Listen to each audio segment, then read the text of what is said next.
What is up, guys? Rickakis here, and this is a video about where Borderlands 2 failed. Now, I've made a lot of videos kind of criticizing Borderlands 2, and I really haven't put them together, conglomerated them into a single video. So this is going to be all the things where just Borderlands kind of went wrong. Now, that being said, I enjoyed the hell out of Borderlands 2. I played it a ton, and it is a great game. But that's what you do if there's something you love. Like, I love the Borderlands series. That's why I need to make these views heard, because I know there's going to be more Borderlands games. In fact, there's a new one just announced, Borderlands the Pre-Sequel. And for those games to succeed, like, I want to see the Borderlands franchise succeed. I want to be happy when I'm playing the next Borderlands games. And for that to happen, these views need to be heard, especially by the developers of the game. So, again, I've made a lot of videos kind of criticizing Borderlands, but I've never put them all in one video, so let's go over it. The first thing, and this is like what I talk about a lot if you've seen any of my Borderlands stuff, the first thing is there is a flawed loot system in Borderlands 2. Now, this involves unbalanced guns, underpowered purples, strict manufacturers, and missing gun types. So let's get started with the first thing, unbalanced guns. There's certainly, you find in Borderlands that really when you reach max level, when I say max level, I'm usually actually referring to around level 50. Level 50 and beyond, level 61 is probably the most prominent, and then level 72, obviously everything that was prominent at level 61 becomes more so at level 72.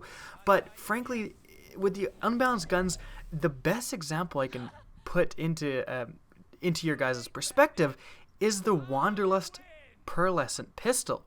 The Wanderlust, again, is a pearlescent pistol that it's so unbelievably bad. I remember getting one at level 61, max level, and I remember getting a bifocal, whatever it was, the Wanderlust that actually had a ×2. Now, this was the best one you could find. The chances of finding this gun are so astronomically low, I should say. It's unbelievable. Like, pearlescence, the chances of finding a legendary weapon are so low, it's insane. And then pearlescent is even more rare than that.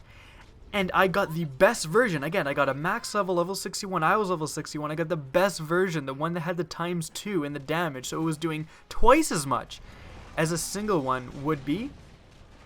And it was so bad. And this really kind of isn't one specific example, but it kind of steamrolls into way more examples when you just overlook at the entire arcing gun system of Borderlands 2, because just certain guns, like that gun was so rare to find, and it was just so bad. It couldn't even kill like normal bandits. It was frankly embarrassing. Like, how did they put it in the game? It seems like some of the guns they put into Borderlands 2, they didn't test. They just thought it up and put it in the game. They never did any sort of play test with it, because anyone who would spend more than 1 minute with that gun would have been like, okay, for how rare it is, this should be a lot better of a gun. And it was simply terrible. Now, this kind of steamrolls into entire manufacturers. Like, I've been actually replaying Borderlands 2. I started a new character and gone to, I'm about level 43 now, and I started a couple of days ago. And so I've been playing a lot of Borderlands recently. I don't know why. It's still a really fun game. But yeah, it's just when you get to even the first playthrough, level like I want to say 22, you just don't find bandit guns, aside from shotguns, that are even usable. Like, just getting even, I've like found that are my level. Like, I've found like a level 33 purple bandit SMG, and it's just shit. I'll even try it out, and it's like you can't even kill. You have trouble killing a normal bandit. It's really, frankly, embarrassing how bad a lot of the guns, like entire manufacturers, get cut off as you get later into the levels. Just with the quality of guns you get, like, you just, again, don't find, especially Bandit is the best example, a Bandit SMG that is even usable getting on past level like 20. And this shouldn't be the case. This absolutely should not be the case. Like, and I don't know what they were thinking when they were like, you can even just tell, like, with bandit guns, the way they're designed is completely wrong. Like, I can't believe someone sat there and said, alright, okay guys, here's what's gonna happen. So, bandit guns are gonna have a big magazine. We're talking like 80 rounds in a magazine. Now, to offset with this, they're gonna have complete shit damage and terrible fire rates. oh, and if that's not enough, they'll probably have bad accuracy too. Like, I don't know how a large magazine makes up for all three of those shortcomings, because they don't do enough damage. They should, like, sometimes they do a little bit more damage than their counterparts, but it's so minor, it's unbelievable. Like, they should be doing like a lot more damage, like noticeably a massive amount more damage for how slow they shoot, how inaccurate they are. Like, a big magazine is not that big a deal. I would way rather reload having killed the enemy than having to put up 80 out of 100 rounds into him to kill him. It's just frankly ridiculous. I don't know who balanced that portion of the game. But again, certain manufacturers completely fall off. A lot of the rare weapons just become completely useless. The gun system is unbalanced. Guns should not necessarily all get better. I don't want them to just make bandit guns better. I want them to make the possibility of finding good bandit guns. Like, you should be able to find bandit guns that are 3 times the damage of the bandit guns you find now. I'm not saying increase all bandit guns to 3 times the damage. I'm saying that you should be able to find purple ones that are 3 times the damage as they are now. Now, with underpowered purples, again, this transition to underpowered purples, anyone who's played now, a lot of people make comments in the videos and say, oh, like, you don't know what you're talking about. Purple guns no way purple guns should be better than legendary guns. And those people, I ask them, like, I often reply and say, have you played Borderlands 1? And almost always they say no, or they say, yeah, I played like 15 minutes of it. Anyone who's played a substantial amount of Borderlands 1 and Borderlands 2 almost unanimously agrees that the Borderlands 1 loot system was superior. And this is because you just had the chance to find these amazing purple guns. Now, if you don't know, legendary guns are not designed because it doesn't have anything to do, well, I shouldn't say anything, but it really isn't because of their stats that they're legendary guns. All legendary guns in Borderlands 2 were designed specifically for that role. If you notice, all manufacturing types, like, there's one legendary gun for, not counting DLCs, there's one legendary gun for Hyperion shotgun. It's the Conference Call. For Bandit assault rifle, it's the Madhouse. For Dahl pistol, it's the Hornet, right? It goes like that. So each like gun type has a specific legendary gun, and all of those legendary guns do something unique. The Conference Call, you know, the bullets go out sideways every so often. That's what's unique about that gun. Now, obviously, it should have very, very good stats to make it legendary. But it doesn't necessarily mean that purple guns shouldn't be able to surpass legendary guns. Now, what I'm saying is that you should be able to find purple Hyperion shotguns that are better than the Conference Call. Now, I'm not saying find these all the time. It should be quite rare.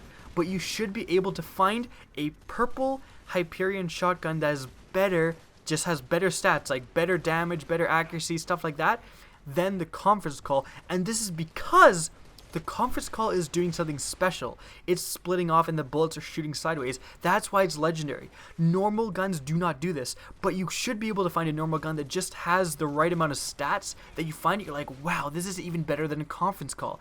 And I'm not saying this should be common, but it should be possible. Now, what this is going to do is it's going to make every chest exciting, and that's what it was in Borderlands 1. Even if you were max level 50, if you were level 50, and again, not counting DLCs, of course, you get to level 61. Even this did apply in level 61 Borderlands 1. But if you were level 50 max level, you would still get excited about looking in chests. And I remember, like, I played Borderlands 1, like, replayed it not too long ago, and really, like, you're max level and you're still, like, looking over the stats of blue and purple guns, because they sometimes, again, the stats they're broader. They allow for more randomized stats, so you do get these crazy combinations that are better than gold guns, and it really makes the game more fun. Like, it just makes the loot so much more fun, and it makes the game last so much more after your max level. It makes the replayability way more. Now, moving into strict manufacturers, this was a really big deal. Like, making the manufacturers, like making specific manufacturers, if someone was to say, did that work? I would honestly say no. I really, like, I'm okay with the manufacturers staying in the Borderlands franchise, and that's what I expect. I expect there still to be the manufacturers. Torg shoots gyro jets, Hyperion gets more accurate when you shoot it. I expect that to be in Borderlands 3. I'm not going to be devastated, I'm not going to be super upset if it is, but I'm also not going to be super upset if it's completely removed, because the manufacturers were way too strict. Think about a Torg assault rifle.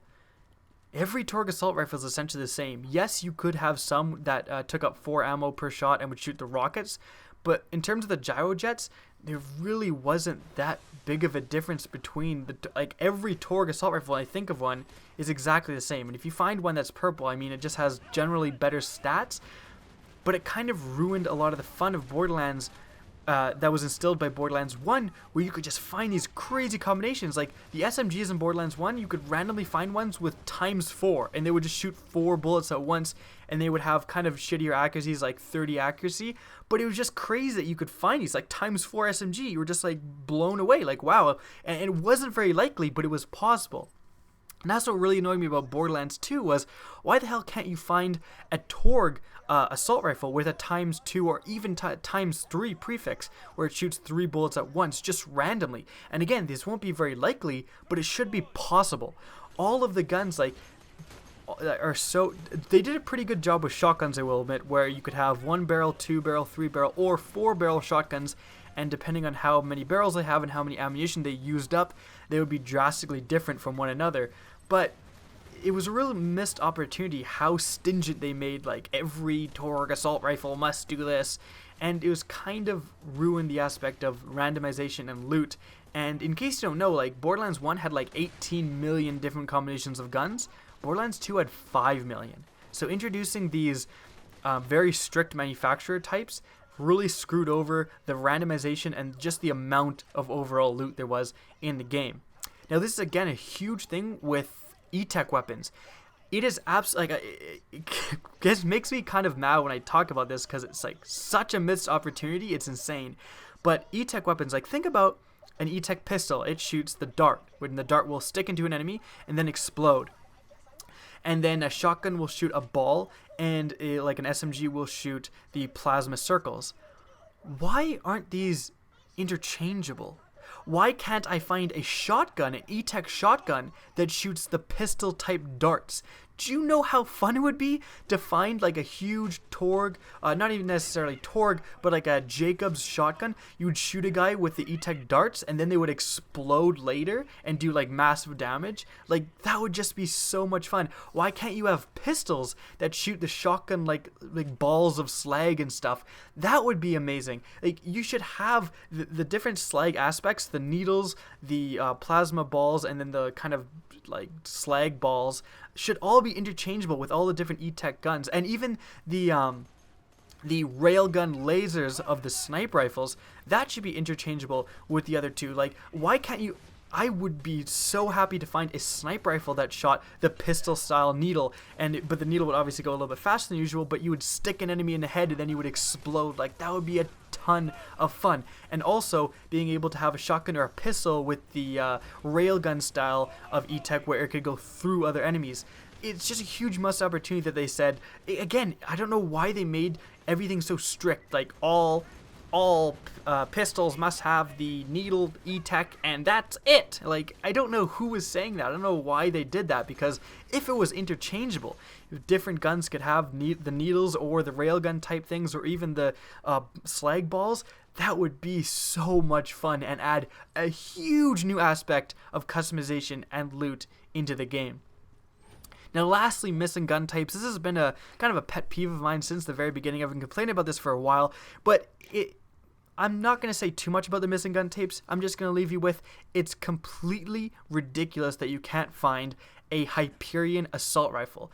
Like it blows my mind why that's in the game, not in the game, and it all comes down to frankly just laziness from the developers. If they couldn't add it to the normal game, they should have added it through a DLC. Like Mr. Torgue's Campaign of Carnage should have come with the possibility of getting Jacob's rock launchers, for example. They should, and then now you have Jacob's rock launchers in the game. Restarting a new character even is going to be insane, because now you get all these different gun types that you haven't seen before, and it's just frankly ridiculous that they aren't in the game. Moving on to the second topic, unbalanced enemies.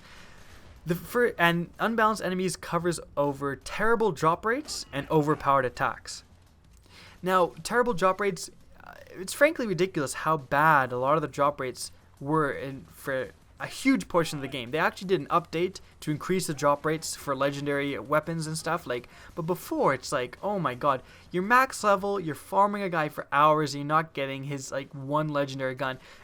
I understand trying to make legendaries exclusive, but it really kind of not ruin the game. This is like more of a minor complaint, but you should be easier to get legendary weapons. It just took too long. And frankly, like for the people saying, no, you should be like really big deal to find legendary weapons. The fact that it was so difficult to find legendary weapons just increased the chance of everyone duping it. Like, it didn't matter that the chance for, you know, a legendary gun to, like, for example, the Infinity drop off Doc Mercy was super low. The one guy who got the Infinity would just dupe it online. You would just go online and people just drop all their legendaries, and it just made for more of that. There would have been a lot more, like, this is my legendary weapon, I found this one. It would have just made the game a lot more special if you actually did have a reasonable chance to get some of the legendaries, rather than just having to go online and have someone drop them all for you. Because that's what people are going to do if you make them as low as they were in Borderlands 2. Now, aside from legendaries, it's also kind of ridiculous how bad most of the enemies' drop rates are. Like, you can get a Goliath, right? Like, it takes you a while to get a Goliath. You get a Goliath and you're not going to get that great of loot. What, like a blue gun? Big fucking deal. You should be a guaranteed purple for a Goliath. And even some of the super badasses, like, I'm surprised when I kill a super badass if I see a blue gun. That's how bad it is. Mostly it's a couple of things of iridium and then some green for a super badass. And a lot of the super badasses are pretty difficult to beat, especially in the lower levels. It's just kind of disappointing, like, how bad the loot is in general in terms of the drop rates. Now, moving on to Overpowered Attacks. Overpowered Attacks is kind of worded a little bit difficultly, because I don't think that the enemies were extremely overpowered in Borderlands, and I don't think they should, like, the game should be made easier or anything. I'm just not a fan of being downed in one hit. I think that's absolutely retarded, and I think that's just lazy development. Like, I was playing, again, I started a new character recently, and I was playing Tiny Tina's Dragon Keep, and I was level, I want to say 36, and I had a level 34 B shield on that I actually got from one of the tree ants, so I was pretty happy about that. And so yeah, level 34 B shield, which is not that off from my level. I was level 36. I was fighting, I had advanced a little bit in Mr. Tog's Cabinet of Carnage, so I was fighting around level 34 the dragons when I was going to get Roland. And I just remember, like, I was running away, zigzagging, full health and full shields, and I just got insta-dropped by a dragon attack. Just nothing I could have done, just instantly killed. And there's no way I'm going to be able to kill one of those dragons from where I was down. I just died. And I just hate that in gaming, when you die, something happens to you, and it's completely out of your power. I couldn't have done anything differently. I mean, I know the Beast Shield doesn't have the biggest capacity, but just get instantly downed from something that's flying around in the air, so it's pretty difficult to hit, and it has like a bullshit seeking attack that has apparently, like, I was jumping, zigzagging, I was doing everything right, and nothing I could have done just got insta-killed. And that's really, really frustrating. And that's just one example, but a lot of, like, shields were pretty useless in this game, aside from, like, the hoplite. If you maxed out the hoplite and stuff, okay, that's gonna take like 5 shots, but you'll have a shield that is your level, even a legendary shield. Like, I'm level 42 now in my character, and I have a level 42 Transformer legendary shield on. Like, it's a damn good shield, and it'll get dropped in one shot from, like, an enemy. It's crazy. Like, just normal ones, especially when you get higher in the levels, you really start to notice this. Enemies will just basically down your shield by looking at you, especially in Ultimate Vault Hunter mode. And it's kind of frustrating, because it's like, really, you really down my legendary shield that took me 7 hours to farm this motherfucker for, in a single shot from, like, your shitty normal doll gun or whatever. Instant downed. And it really made shields were kind of useless in this game, and basically you used your shield for the effect that it had when it was depleted, because it was so often depleted. And I'm not saying make the enemies easier, but I would rather see, you know, more tactics used by the enemies, or like they would roll more or take cover more, and then it take like 3 or 4 shots to bring your shield down, rather than it just seems like the Gearbox developers sat there and said, fuck it, just make them kill you in one shot, right? That'll make it hard. That's ultimate Vault Hunter mode. They'll all fucking kill you in one shot, whatever. Like, it just seems like lazy development that they just made the attacks so crazy overpowered and everything would just kill you in one shot, rather than take the time to make some difficult levels or improve the AI.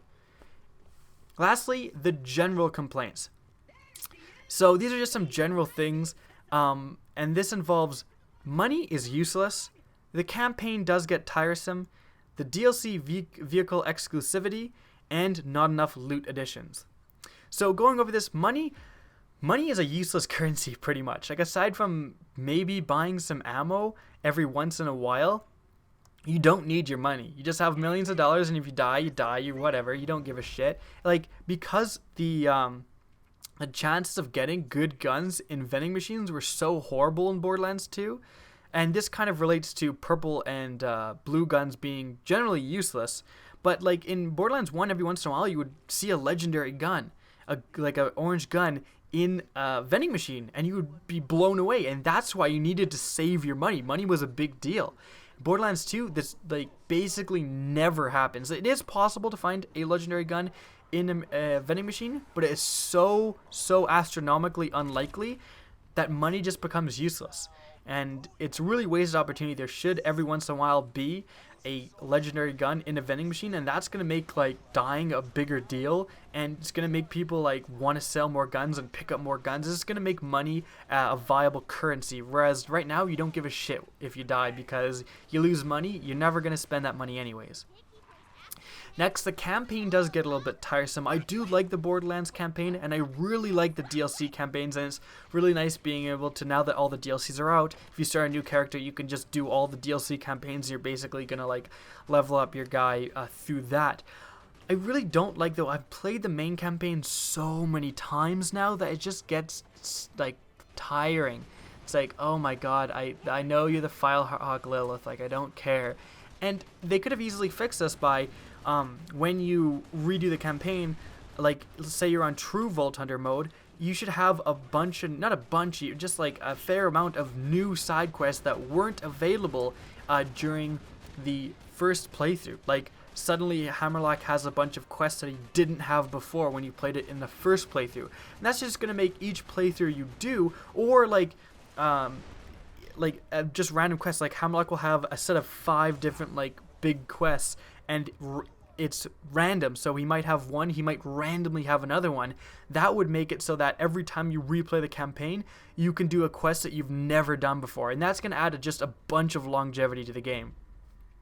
Next, this is pretty minor, but DLC vehicle exclusivity. I was pretty upset that, you know, I couldn't bring like the sand skip from Captain Scarlet's Pirate's Booty into the normal game. It just kind of seems like it's annoying that they said, oh, with a new vehicle in the campaign, and they should have said like, with a new vehicle that you could only use during the DLC campaign. Like, I don't see why there's any reason why I can't bring these like new vehicles into the main campaign. That would be a lot of fun, and even if you didn't have the DLC, you would just be riding along in your friend who did have the DLC's vehicle, rather than and that you obviously couldn't spawn one for yourself. So I don't see the huge deal of doing that. That's pretty minor, but it kind of, I would like to see that in further iterations of Borderlands. And lastly, the last thing I want to talk about is there simply wasn't enough loot additions. Now, I've already touched on this by saying they should have added the missing gun types, and I really think that I can't believe that all the DLC has come and gone for Borderlands 2, and they didn't say, this DLC we're adding the Hyperion Assault Rifle. Like, it blows my mind that they didn't do that.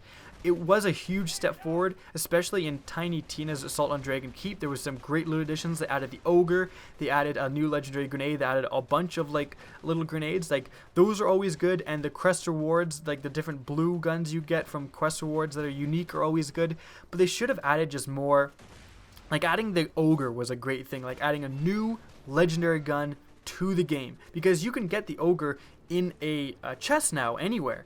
And that was a huge thing. That was like an awesome addition to the game, and it's great that they did that, but they should have done it more. It kind of sucks that they waited until the last DLC to do that. That should have been like the first DLC. They should have added like 5 new legendaries. Really doesn't take too long to come up with new legendary guns, to be quite honest. So those are all the things, and I just like want to say one more time that Borderlands 2 is an amazing game. I'm still playing that game, and it released hella long ago. The thing is that, again, a game you love, you need to have constructive criticism. If you're a Borderlands dev, like, please change some of these things. Like, take this into consideration when you're making Borderlands the pre-sequel, because you're competing with motherfucking Destiny, okay? So you're gonna have to bring some pretty huge things to the table rather than just say we're on the moon now. You need to say we've completely revamped the loot system. It's like so much more customization. The loot, it just never gets old. You need to be saying stuff like that, because again, your competition is stepping up the game massively and you're just sitting there. Hope you guys enjoyed the video. Remember to rate, comment, and subscribe. And as always, have a good day.